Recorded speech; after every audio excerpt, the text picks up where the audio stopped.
Concept तो मैंने last video में क्लियर कर ही दिए थे। बचता है अभी जनरल। पहला है रिडम्पशन का, जो रिडीम कर रहे हो उसकी एंट्री होगी preference share capital. Short form सभी से याद करने लग जाओ, बार बार ही तुम नहीं लिख पाओगे इतना सब। मतलब एग्जाम में तो तुम्हें पूरा ही लिखना है, बट रफ वर्क के लिए preference share capital account debit, premium on redemption account debit अगर प्रीमियम है तो, to preference share holder account. CRR में जो ट्रांसफ़र करोगे अगर करना है तो PNL account debit, general reserve account debit to CRR।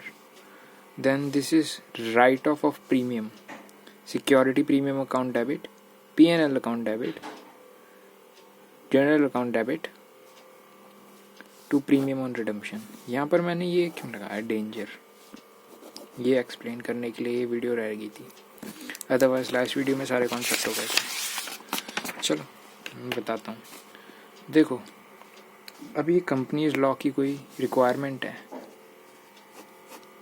Law की रिक्वायरमेंट है कि ये हमारी डिफ़ॉल्ट अजम्पशन होती है कि जो भी क्वेश्चन पेपर में होगा ना, ICI की बुक में होगा, पेपर में होगा, आर्टिकल में होगा, हम ये एज्यूम करके चलेंगे कि वो एक स्मॉल कंपनी है, राइट।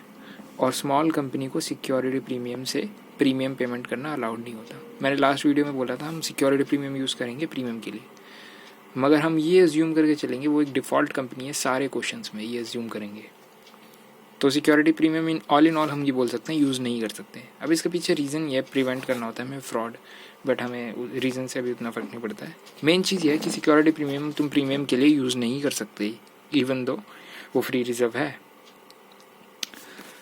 दूसरी बात, बिग कंपनीज होती है ना, उन्हें ना इंड AS फॉलो करना होता है, वो यूज़ कर सकती हैं सिक्योरिटी प्रीमियम, बट हमें इससे कोई फ़र्क नहीं पड़ता क्योंकि क्वेश्चन में हमें क्लियरली हमारे मॉड्यूल में हमें बोला हुआ है कि हमें एज्यूम करना है कि वो स्मॉल कंपनी होगी और small company security premium use नहीं कर सकती। तो अभी सब भूल जाओ। अब मैं एक सवाल पूछ रहा हूँ आपसे, क्या हम सिक्योरिटी प्रीमियम को यूज़ कर सकते हैं, येस और नो? जब मैं ये पूछता हूँ तो आपको कुछ सोचना नहीं है, बोल देना है कि नहीं यूज़ कर सकते हम। यस तब बोलेंगे जब हमें एक्सेप्शनली बोल रहा होगा कि कंपनी अंडर सेक्शन वो जो है वो बिग कंपनी है और इंड AS फॉलो कर रही है। मोस्ट केसेस में यही होगा, डिफ़ॉल्ट होगा।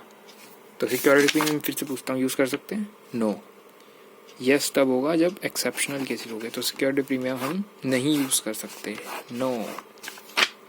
ऑल राइट, तो क्या यूज़ करेंगे? PNL यूज़ करेंगे, जनरल रिजर्व यूज़ करेंगे,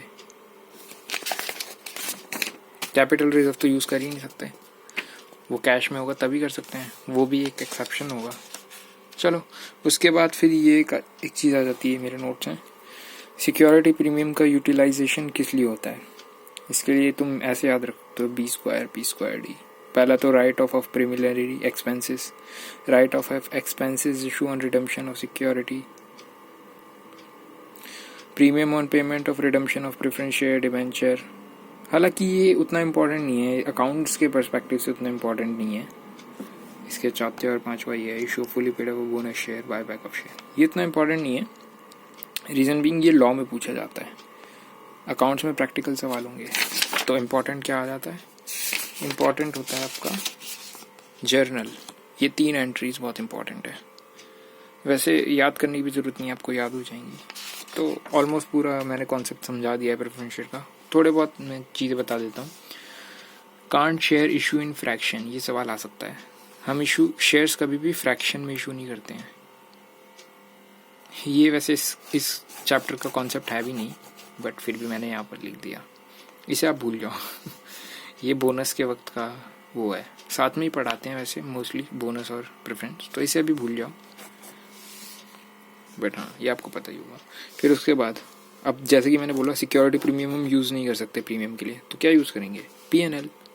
ये हमारी फर्स्ट प्रेफरेंस होगी, दूसरा प्रेफरेंस होगा जनरल रिजर्व, ऑलराइट। और ये मत भूलना, ये बहुत इंपॉर्टेंट है, बच्चे भूल जाते हैं। फ्रेश इशू ऑन जनरल, जब भी आप फ्रेश इशू बोलेगा ना वो क्वेश्चन में कि इक्विटी फ्रेश इशू करके हम रिडेम्पशन करेंगे, तो उसकी जनरल एंट्री करना लोग भूल जाते हैं। पूरा क्वेश्चन हो जाता है मगर उसकी जनरल एंट्री, फ्रेश इशू की जनरल एंट्री, फ्रेश इशू की जनरल एंट्री क्या होती है? ये रही bank to share application allotment, share application allotment to share capital to security premium, ये करना भूल जाते हैं लोग। अच्छा, एक इम्पॉर्टेंट चीज़ और है, जब फ्रेश इशू से पैसे रेस करेंगे ना, तो वो जो अमाउंट होगा हम उतना ही यूज़ कर सकते हैं जितना एक्चुअली में रिसीव हुआ है। Get it? जो हमें रिसीव हो गया एप्लीकेशन के टाइम पे या फिर अलॉटमेंट के टाइम पे, मान लो 31/3 को हमारा रिडम्पशन हो रहा है, तो उस समय पे जितना अमाउंट कैश में हमें रिसीव हो चुका है बैंक में, वो ही हम यूज़ कर सकते हैं। फ्यूचर वाले से हमें कोई फ़र्क नहीं पड़ता। 31/3 को रिडम्पशन है, उस समय पे कितना अमाउंट है फ्रेश इशू में। क्या ये जितने भी मैंने कॉन्सेप्ट बताया ना, ये अगर तुम अच्छे से याद रख लोगे हो जाएगा क्वेश्चन। पर ये जो छोटी छोटी चीज़ें होती हैं, जैसे कि फ्रेश इशू की जर्नल एंट्री भूल गए, राइट, या फिर सिक्योरिटी प्रीमियम यूज़ कर दिया जबकि डिफ़ॉल्ट अजम्पशन ये होती है कि हम यूज़ नहीं कर सकते हैं क्योंकि वो स्मॉल कंपनी है। ये छोटी छोटी चीज़ें, कैलकुलेशन मिस्टेक हो गई, राइट, ये सब आपको प्रॉब्लम दे सकती है। बाकी मैंने सारा कॉन्सेप्ट आपको बता दिया है। एक कॉन्सेप्ट मैं भी आपको और बता देता हूँ। एक कॉन्सेप्ट और ये प्रैक्टिकल क्वेश्चन 1 का होता था, मगर अभी तो पता नहीं मैंने चेंज कर दिया है, अभी फाउंडेशन में आ गया। पहले इंटर में होता था, तो मेरे को पता नहीं है मॉड्यूल कैसा, मैंने देखा भी नहीं है। बट अगर एक क्वेश्चन है जिसमें 2% ऑफ प्रेफरेंस शेयर दिए हैं, 10% वाला और एक 8% वाला, ये मैं बता चुका हूँ आपको। वैसे 2 प्रेफरेंस शेयर दिए हैं और एक फुली पेड है ऑलरेडी और एक पार्टली पेड है, तो इसे पार्टली को फुली करने की ज़रूरत नहीं है जब तक उन्होंने बोला है। आप फुली कोई क्वेश्चन सॉल्व करो, इसको जब बोलेंगे तब करना, राइट। मगर हाँ, अगर सिर्फ एक ही है और ये पार्टली है, फिर फुली पेड अप करना पड़ेगा इसे। फुली पेड अप की एंट्री पता ही होगी आपको, वो 12th में पढ़ाई थी ना, कि call up final call money वाली, तो बस वो जनरल एंट्री कर देना। एक सेल ऑफ इन्वेंट्री करके होती है, जहाँ पर वो बोलेगा कि हमने इन्वेंट्री सेल कर दी है रिडम्पशन के लिए, तो उसकी एंट्री करना मत भूलना फिर से, वो भी काफ़ी इंपॉर्टेंट चीज़ है। ऐसा भी पूछ सकता है आपको एडजस्टमेंट में कि हमको 31,000 बैंक में पैसा था, हमें सिर्फ 12,000 रखना है, तो उसका ध्यान रखना है एडजस्टमेंट है कि 12,000 रखना है, बाकी का यूज़ कर सकते हैं। तो सारे कॉन्सेप्ट मैंने एक्सप्लेन कर दिए, मैं जितना कर सकता था फ़िलहाल। बाकी आप चाहो तो टेलीग्राम्स के ग्रुप होते हैं बहुत ज़्यादा, बहुत, वैसे तो सबको पता ही होगा, बट वहाँ पर काफ़ी लोग हेल्प कर देते हैं इधर उधर, तो वहाँ से आप अपनी डाउट क्लियर कर सकते हो। ये मैंने अभी आपका चैप्टर अभी मैं एंड कर रहा हूँ। आज के लिए सिर्फ इतना ही।